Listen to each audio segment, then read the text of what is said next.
بسم اللہ الرحمن الرحیم۔ فرشتے اللہ کی بہت بڑی مخلوق ہے اور بہت طاقتور بھی ہے۔ ان کی شکل و صورت کیسی ہے یہ اللہ ہی بہتر جانتا ہے۔ فرشتے اتنے زیادہ ہیں کہ ہم ان کی گنتی بھی نہیں کر سکتے۔ یہ فرشتے کچھ کھاتے پیتے بھی نہیں، کیونکہ اللہ تعالیٰ نے ان کو ایسا ہی بنایا ہے کہ صرف اللہ تعالیٰ کی عبادت ہی کرتے رہتے ہیں۔ لاکھوں فرشتے اس طرح عبادت کرتے رہتے ہیں جس طرح نماز میں کھڑے رہتے ہیں، اور قیامت تک اسی طرح کھڑے کھڑے اللہ تعالیٰ کی تعریف بیان کرتے رہیں گے۔ اللہ نے فرشتوں سے کہا، میں دنیا میں اپنا ایک نائب خلیفہ بنانا چاہتا ہوں۔ فرشتوں نے کہا، اے اللہ، تو دنیا میں ایسے شخص کو نائب بنانا چاہتا ہے جو خرابیاں کرے اور خون کرتا پھرے۔ ہم تیری تعریف کرنے کے ساتھ ساتھ تیری تسبیح اور پاکی بیان کرتے رہتے ہیں۔ اللہ نے فرشتوں سے فرمایا، میں وہ باتیں جانتا ہوں جو تم نہیں جانتے۔ اللہ نے حضرت آدم علیہ السلام کو سب چیزوں کے نام سکھا دیے، پھر ان کو فرشتوں کے سامنے کیا اور فرمایا، اگر تم سچے ہو تو مجھے ان کے نام بتاؤ۔ انہوں نے کہا کہ بے شک تو پاک ہے، جتنا علم تو نے ہم کو بخشا ہے اس کے سوا ہم کچھ بھی نہیں جانتے۔ پھر اللہ نے فرشتوں کو حکم دیا کہ تم آدم کو سجدہ کرو، تو وہ سب سجدے میں گر پڑے مگر شیطان نے سجدہ نہیں کیا۔ اس کا ذکر پہلے بھی آیا ہے۔ اللہ نے حضرت آدم علیہ السلام سے کہا کہ تم اور تمہاری بیوی جنت میں رہو اور جہاں سے چاہو کھاؤ پیو، مگر ایک خاص درخت کے متعلق حضرت آدم علیہ السلام کو منع کر دیا کہ اس کے قریب بھی نہ جانا ورنہ تم بھی ظالموں میں سے ہو جاؤ گے۔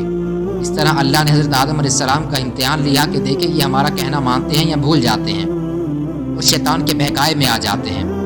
شیطان جو پہلے ہی حضرت آدم سے ناراض تھا کہ ان کی وجہ سے وہ خدا تعالیٰ کے دربار سے نکلا، اور خدا تعالیٰ کی لعنت اس پر ہوئی، اور اس نے قسم کھائی دی کہ میں حضرت آدم اور اس کی اولاد کو قیامت تک بہکاتا رہوں گا کہ اللہ تعالیٰ کا کہنا نہ مانے اور خوب برائیاں پھیلائے۔ وہ حضرت آدم اور ان کی بیوی حضرت حوا علیہ السلام کو برابر بہکاتا رہا، اس درخت کا پھل تم ضرور کھاؤ، اس کے کھانے سے تم فرشتے بن جاؤ گے، جنت میں سے کبھی نہ نکلو گے۔ آخر ایک دن حضرت آدم علیہ السلام اور ان کی بیوی حضرت حوا علیہ السلام بھول سے شیطان کے بہکائے میں آ گئے اور درخت کا پھل کھا لیا۔ پھر کھاتے ہی دونوں ننگے ہو گئے اور جنت کا لباس ان کے بدن سے غائب ہو گیا۔ وہ جنت کے پتوں سے اپنے بدن کو چھپانے لگے۔ اللہ تعالیٰ نے حضرت آدم علیہ السلام سے کہا، ہم نے کہہ دیا تھا کہ اس درخت کے پاس بھی نہ جانا اور شیطان کے کہنے میں نہ آنا، وہ تمہارا دشمن ہے۔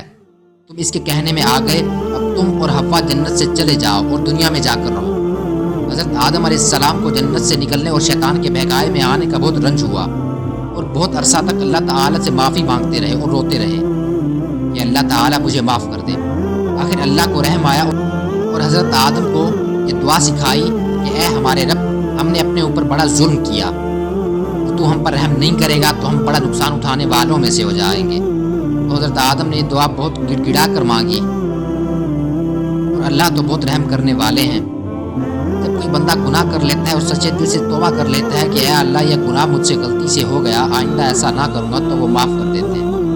چنانچہ حضرت آدم علیہ السلام کو بھی اللہ نے معاف کر دیا، اور پھر کہا، تم اور تمہاری اولاد دنیا میں رہو، اور یہ بات یاد رکھو کہ جب میری طرف سے کوئی نبی حضرت محمد صلی اللہ علیہ وسلم میری ہدایت لے کر تمہارے پاس آئے، تم اس کا کہنا ماننا۔ جو میرے بھیجے ہوئے نبیوں کا کہنا مانے گا اس کو پھر نہ کوئی خوف ہوگا اور نہ غم ہوگا، اور جو لوگ میرے نبیوں کی بات کو نہیں مانیں گے اور ہماری آیتوں کو جھٹلائیں گے وہ دوزخ میں جائیں گے اور ہمیشہ اسی میں رہیں گے۔ اس کے بعد حضرت آدم علیہ السلام اور حضرت حوا علیہ السلام دنیا میں رہنے سہنے لگے، خوب جی لگا کر اللہ کی عبادت کرتے۔ ان کی بہت اولاد ہوئی، سب جگہ آباد ہوتی رہی۔ حضرت آدم علیہ السلام اپنی اولاد کو یہی بات بتاتے رہے کہ تم کبھی شیطان کے بہکائے میں نہ آنا، وہ ہمارا دشمن ہے اور ہم کو بری باتیں کرنے کے لیے بہکاتا رہتا ہے۔ ہمیشہ اللہ کی عبادت کرنا، سچ بولنا، کسی پر ظلم نہ کرنا، ایک دوسرے کے نیک کاموں میں مدد کرتے رہنا۔ آخرکار حضرت آدم علیہ السلام 900 سال زندہ رہ کر وفات پا گئے۔